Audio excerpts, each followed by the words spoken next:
आंधी के बाद में शायद आपके घर का भी यही हाल होता होगा और इतनी ज़्यादा टेंशन हो जाती है कि अब इसको साफ़ कैसे करें।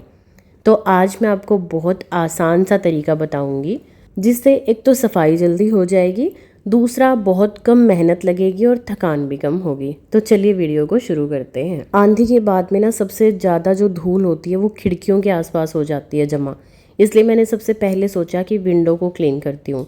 आपको दिखा भी रही हूँ यहाँ पे कितनी ज़्यादा धूल है। इसके लिए ना मैंने ये माइक्रोफाइबर ग्लव्स पहन लिए हैं। मुझे सच में ये बहुत ज़्यादा पसंद है क्योंकि छोटी मोटी डस्टिंग होती है ना बहुत जल्दी हो जाती है, बार बार कपड़ा उठाने की ज़रूरत नहीं पड़ती। तो मुझे तो ये पर्सनली बहुत बहुत ज़्यादा पसंद है। अगर आपको ये नहीं खरीदना तो आप ये कर सकते हो कि पुरानी कोई जुराब पड़ी हो जिसका जोड़ा गुम हो गया हो या पुरानी हो गई हो तो उसको भी ऐसे हाथ में डाल करके आप क्लीनिंग कर सकते हो। लेकिन जुराब से ये ज़्यादा अच्छा क्लीन करता है क्योंकि ये क्लीनिंग के पर्पज़ के लिए ही बना है। तो मैंने तो इसलिए ये ख़रीदा है, काफ़ी अच्छा है। और आप खुद देख सकते हो कि सिर्फ 1 या 1.5 मिनट लगते हैं। सच बता रही हूँ, इतने ही टाइम में आपकी पूरी विंडो चमक जाती है। विंडो को क्लीन करने के बाद में मैंने इसको अच्छे से वॉश कर लिया क्योंकि ये वॉशेबल है। और फिर इसको अच्छे से निचोड़ करके दोबारा से हाथ में लगा लिया। इसके बाद मैंने साइड में स्टडी टेबल है, बेड साइड टेबल है, दरवाजे हैं, उनको अच्छे से क्लीन कर दिया। और इसके बाद में मैं चली गई हमारी लॉबी में जहाँ पे टीवी यूनिट रखी है। तो इसमें अभी मैंने टीवी तो नहीं लगा रखा है, एक सीनरी लगा रखी है। ये वाला एरिया मैंने अच्छे से इससे क्लीन कर। और हाँ, काफ़ी लोगों की आदत होती है कि जैसे ही आंधी आती है सबसे पहले ना वो मतलब झाड़ू लगाना शुरू कर देते हैं।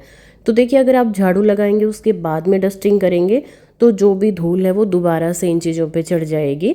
तो आपने क्या करना है कि ऊपर से नीचे की सफाई करनी है, ठीक है। मैं करती थी पहले ये खुद गलती कि हमेशा जैसे ही धूल दिखती थी तो पहले झाड़ू पोछा करने की कोशिश करती, सोचती थी कि डस्टिंग तो बाद में भी हो जाएगी।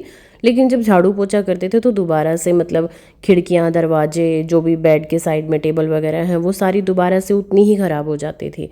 तो इसलिए मैंने सबसे पहले ऊपर की सफाई करनी शुरू करी, बाद में मैं फर्श को देखती हूँ। और जब घर थोड़ा थोड़ा साफ दिखना शुरू हो जाता है तो मन में एक तसल्ली भी आ जाती है कि भाई हाँ, धूल जो आंधी के बाद में धूल आई थी उससे घर को थोड़ा सा ठीक कर लिया। फिर मैंने एंट्रेंस एरिया है जो हमारा उसको थोड़ा सा क्लीन किया क्योंकि देखिए ऊपर तो इतना ज़्यादा मतलब धूल मिट्टी नहीं गई थी।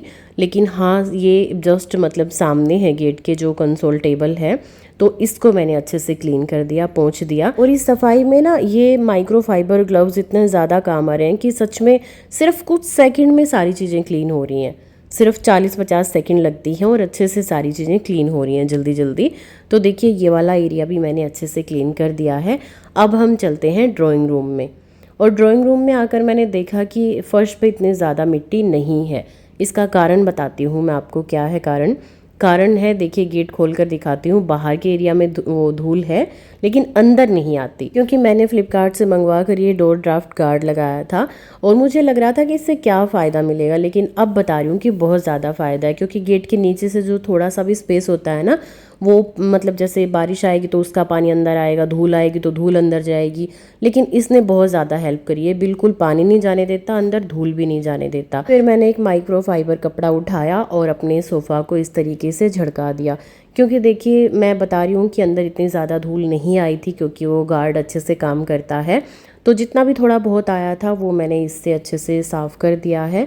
फिर जो सेंटर टेबल रखी है उसको माइक्रोफाइबर जो ग्लव्स है उसको हाथ में पहनकर इस तरीके से साफ़ कर दिया। और एक चीज़ और बोलना चाहूँगी, मतलब अपने घर में ना कम से कम सामान रखो क्योंकि जब धूल मिट्टी आती है ना तो अगर बहुत घर भरा भरा होगा ना तो आपको सफाई करने में बहुत ज़्यादा दिक्कत आएगी। मतलब कितना सामान उठा उठा के सफाई करोगे। अगर घर में लिमिटेड सामान होगा, कम सामान होगा तो झट से उठाया और साफ़ कर दिया।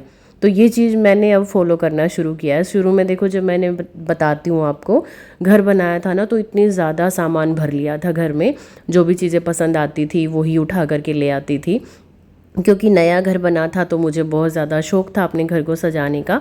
लेकिन बाद में मुझे ये समझ में आया कि बहुत ज़्यादा ओवर करने से ना घर मतलब मैसी दिखता है, बहुत ज़्यादा भरा भरा दिखेगा, शोरूम की तरह घर मतलब अच्छा नहीं दिखेगा। तो जो भी एक्स्ट्रा डेकोर पीसेस मेरे पास में हैं उनको मैंने एक अच्छे से मतलब बैग में कवर करके रख दिया है। और अब जब ये वाले कभी या टूट जाएंगे या पुराने हो जाएंगे तो इनको किसी को दे दूँगी, या अगर टूट जाएंगे तो इनको फेंक दूँगी और फिर उनको निकाल करके उनको लगा लूँगी। या फिर ऐसा कर लेती हूँ कि कभी उनको लगा लेती हूँ और इनको रख देती हूँ। तो इस तरीके से मैं अब उनको यूज़ करती हूँ। लेकिन अगर आपने अब तक नहीं ख़रीदे हैं, अगर आपका मन है, तो देखिए बिना बात के पैसे ख़राब बिल्कुल मत करिए, क्योंकि घर में इतने ज़्यादा अगर जगह भर जाएगी ना तो बहुत मुश्किल हो जाता है फिर सफाई करना। तो इससे अच्छा है कि लिमिटेड सामान होगा, घर भी अच्छा लगेगा, खुला खुला दिखेगा और आपको सफाई भी कम करनी पड़ेगी।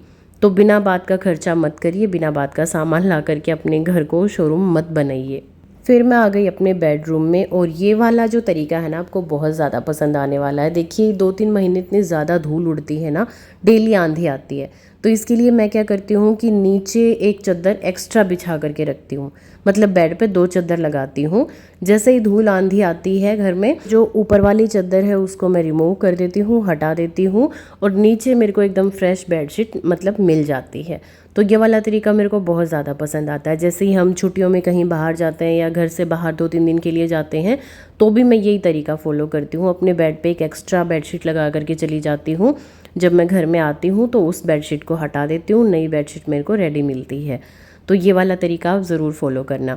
लास्ट में जब मैंने झाड़ू वगैरह लगा ली थी तो फिर ये जो कपड़ा है इसको मेरे को वॉश करना था। फिर मैंने सोचा कि इसके लिए मैं थोड़ा सा हैंड वॉश डाल लेती हूँ, ये भी क्लीन हो जाएगा, और ये जो मेरा वॉश बेसिन है इसको भी मैं क्लीन कर देती हूँ। फिर मेरी हाउस हेल्पर आ गई थी, क्योंकि घर में झाड़ू तो मैं ही लगाती हूँ, लेकिन पोछा लगाने के लिए मैंने एक हाउस हेल्पर को रख रखा है। तो बाहर का जो एरिया था वो देखिए बहुत ज़्यादा गंदा हो रखा था। आज काफ़ी लोग अब सोचेंगे कि हम पानी वेस्ट कर रहे हैं, लेकिन ऐसा बिल्कुल भी नहीं है। मुझे भी पता है कि पानी और बिजली की बचत होनी चाहिए, लेकिन ज़रूरत के लिए इसे यूज़ भी करना पड़ता है।